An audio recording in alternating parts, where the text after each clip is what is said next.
প্রেমাদাসের spin ব্যাটেলে মুখ থুবড়ে পড়ল শ্রীলঙ্কা। নিউজিল্যান্ডকে কোণঠাসা করেও তারা জলাঞ্জলি দিল নিজেদের সেমিফাইনাল খেলার স্বপ্ন।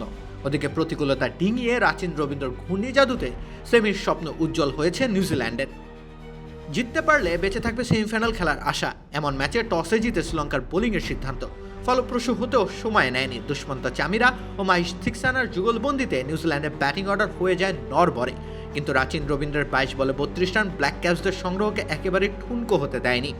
মিচেল স্যান্টনার ও কোল ম্যাকেনসি খেলাটা টেনে গভীরে নিয়ে গেলেন। থিক্সানা চামিরা দুইজনই শেষ দিকে খেই হারালেন। আর সেই সুযোগ কাজে লাগিয়ে শেষ 4 ওভারে নিউজিল্যান্ড স্কোরবোর্ডে তোলে 70 রান।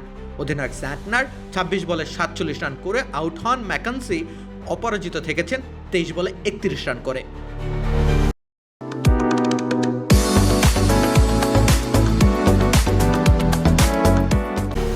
তাতে করে থিক্সানার দারুণ বোলিংয়ে প্রাপ্ত 3 উইকেট বৃথা যায়। ম্লান হয় চামিরার 3 শিকারও।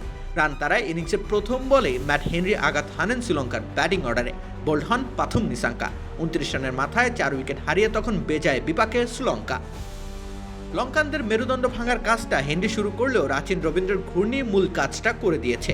4খানা ব্যাটারকে তিনি প্যাভিলিয়নে ফিরিয়েছেন একটানা 3 ওভারের স্পেলে। 77 রানে 7 উইকেট হারানো শ্রীলঙ্কা কামব্যাক করার সমস্ত সুযোগ হারায়। শেষ অবধি অল আউট না হলেও 107 রানে থামে শ্রীলঙ্কার লড়াই। প্রায় হেরে যাওয়া ম্যাচটাকে পুরো 360 ডিগ্রি ঘুরিয়ে 61 রানের জয় নিয়ে মাঠ ছেড়েছে নিউজিল্যান্ড। এতে করে তাদের সেমিফাইনালে খেলার স্বপ্ন হয়েছে আগের যে কোনো সময়ের চাইতে দ্বিগুণ উজ্জ্বল। শেষ ম্যাচে পাকিস্তানের বড় জয় ও ইংল্যান্ডের বিপক্ষে নিউজিল্যান্ডের বড় পরাজয় কেবলই নিউজিল্যান্ডকে ছিটকে দিতে পারে সেমির পথ থেকে। কাজটা বলা যত সহজ, করা ততই কঠিন। রাকিব হোসেন রুম্মান, খেলা 71।